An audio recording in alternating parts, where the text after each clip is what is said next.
Assalamualaikum warahmatullahi wabarakatuh. Di sini saya akan menjelaskan tutorial mengenai pencabangan. Nah, pencabangan umumnya itu digunakan untuk mengambil dua kemungkinan. Dan biasanya dalam pemrograman C++ itu menggunakan switch atau menggunakan if. Oke, di sini saya akan mengambil contoh soal pengumuman nilai ujian menggunakan pencabangan. Jadi di sini konsepnya. Nanti saya akan tampilkan beberapa nilai ujian tapi menggunakan metode pencabangan berbeda. Oke, kita buat di sini template terlebih dahulu. Buat headernya IOString string. Di sini kita akan menggunakan string. Kemudian isi offset std integer main ini fungsi utamanya juga. Di sini saya menggunakan variabel nilai dengan tipe data double. Selanjutnya char hasil,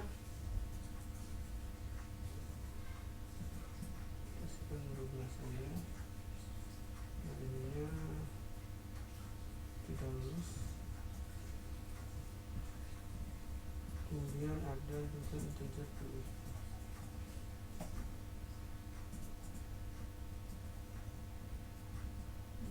Sini kita kasih keterangan dulu.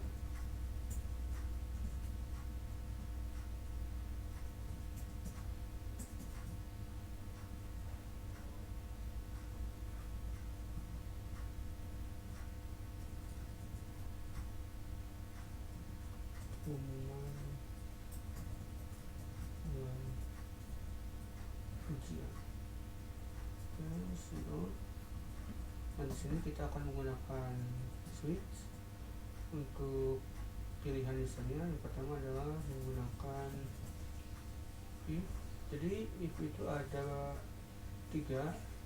If satu kondisi, ada 3 kondisi. If satu kondisi,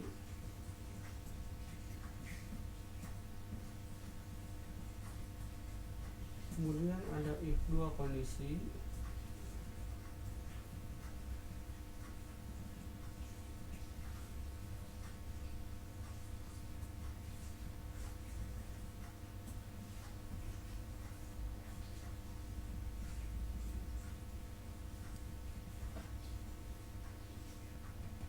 dan if bersarang.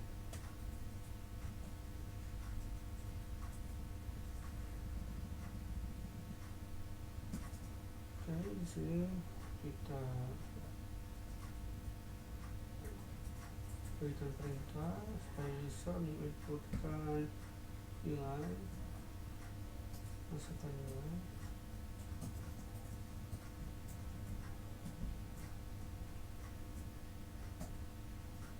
Nah, kita di sini masukkan ke dalam variabel nilai.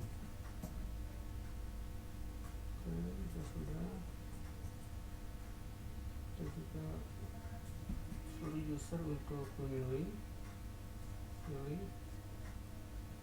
metode pengumuman. Oke, di sini user suruh memilih. Kita masukkan ke variabel pilih.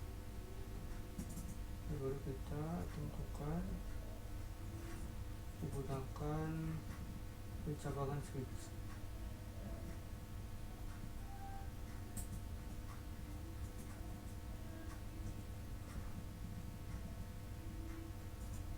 Oke, cara penulisan source code-nya switch itu adalah switch, nama variabelnya, nah juga variabel. Kemudian di sini ada beberapa case. Di sini ada 3 case. Nah, kita buat case 1, case 2, dan case 3. Nah, case 1 di sini kita menggunakan if satu kondisi. Nah, di sini saya menggunakan string. Jadi yang pertama itu adalah string sini adalah hasil.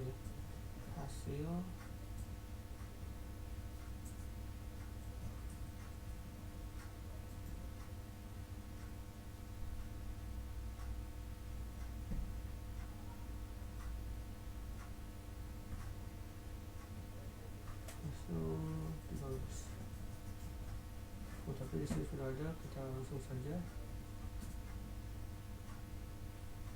ke kondisi if, satu kondisi if hasilnya nilai, nah nilai input tadi ini kita bisa dikondisikan jika dia lebih besar dari 60 bisa sama 60 maka dia dikatakan terus. Nah, cara penulisan if satu kondisi, nah di sini ada kondisinya ya, nilai lebih besar dari sama dengan 60. Nah, ini merupakan kondisinya. Kemudian di sini tuliskan statementnya supaya karena menggunakan string maka kita menggunakan fungsi string stat supaya di sini hasil koma lulus. Dan di sini ada keterangannya Anda lulus.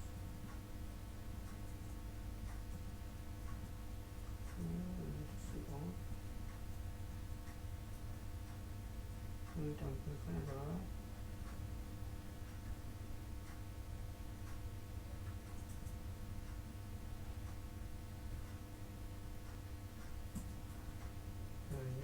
hasil ujian.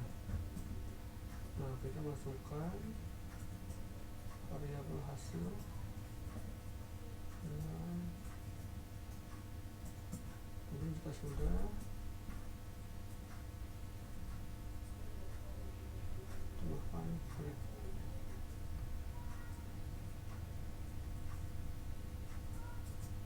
di sini.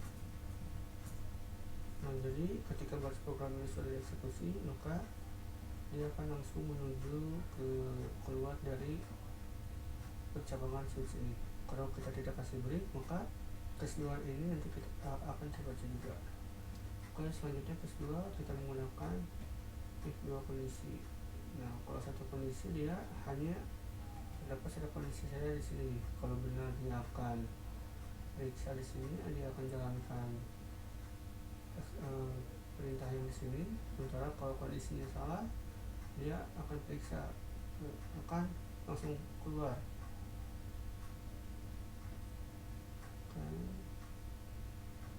Kalau kondisi ini nilai lebih besar sama dengan 60 maka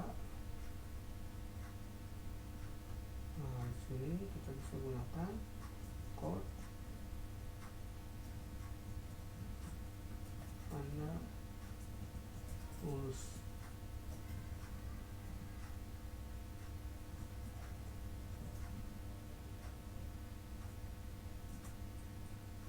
Lalu sini kita tidak bisa menggunakan tanda kurung karena hanya terdapat satu statement. Oke. Lalu sini tambahkan else. Nah, di sini kita tampilkan code Anda tidak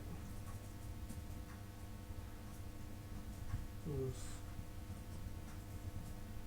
Oke. Nah, selanjutnya untuk kondisi selanjutnya adalah if bersarang. Nah, if bersarang ini dia memiliki beberapa kondisi. Biasanya itu dia lebih dari 2 kondisi. Nah, kita if nilai lebih besar sama dengan 80 maka dia dapat code indeks Anda A.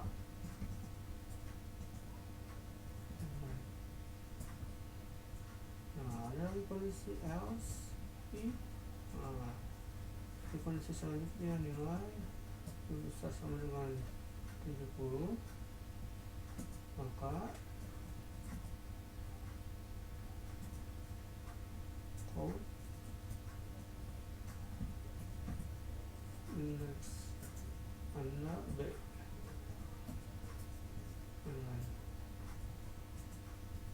Selanjutnya else if. Nah, kondisi ketiga nilai lebih besar sama dengan 60 code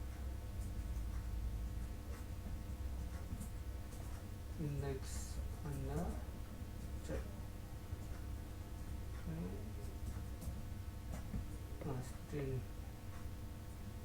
Kita jalankan.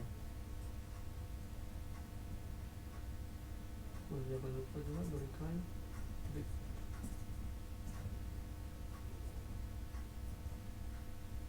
Sini juga beri. Oke, kita jalankan.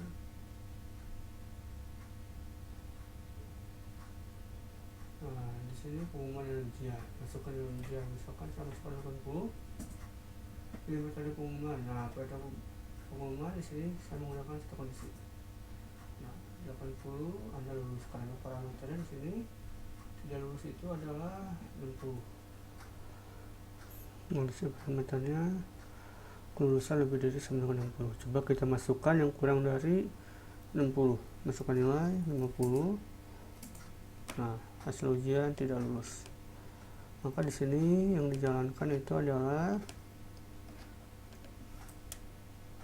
kondisi awal ini tidak lulus. Maka di sini pada case nomor 1 ini dia akan mengecek apakah nilai inputan itu lebih besar daripada 60.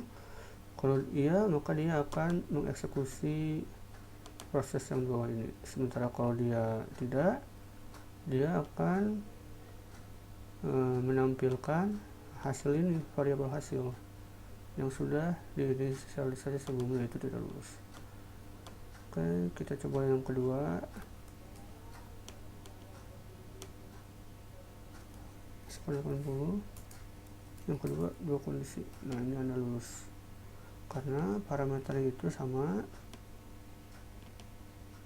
Kedua ini jika di atas sama dengan 60, maka akan dieksekusi yang ini. Sementara selain itu, nanti kalau selain itu di bawahnya ya, itu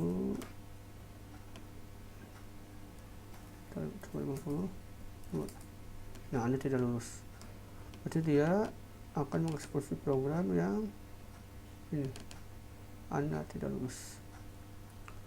Jadi ketika kondisi ini tidak terpenuhi, maka dia akan lihat ke bawahnya. Ketika kondisi ini terpenuhi, maka dia akan tampilkan hasil proses yang ini. Oke, kemudian lanjut 80, kita menggunakan metode ketiga. Nah, 80 itu indeksnya A. Kenapa? Karena di sini kita lihat, nah ada tiga kondisi. Yang pertama, jika lebih besar sama 80, maka program akan menampilkan indeks Anda A. Jika user menginputkan nilai lebih besar sama dengan 70, akan keluar B. Begitu juga jika lebih besar sama dengan 60, akan menampilkan indeks C. Coba kita lihat. Nah, masukkan nilai berapa? 60. Gabungan 3. Nah, C. Jika 70, harusnya B. Nah, seperti ini ya. Ya, mungkin itu saja penjelasan yang bisa saya sampaikan. Terima kasih atas perhatiannya. Assalamualaikum warahmatullahi wabarakatuh.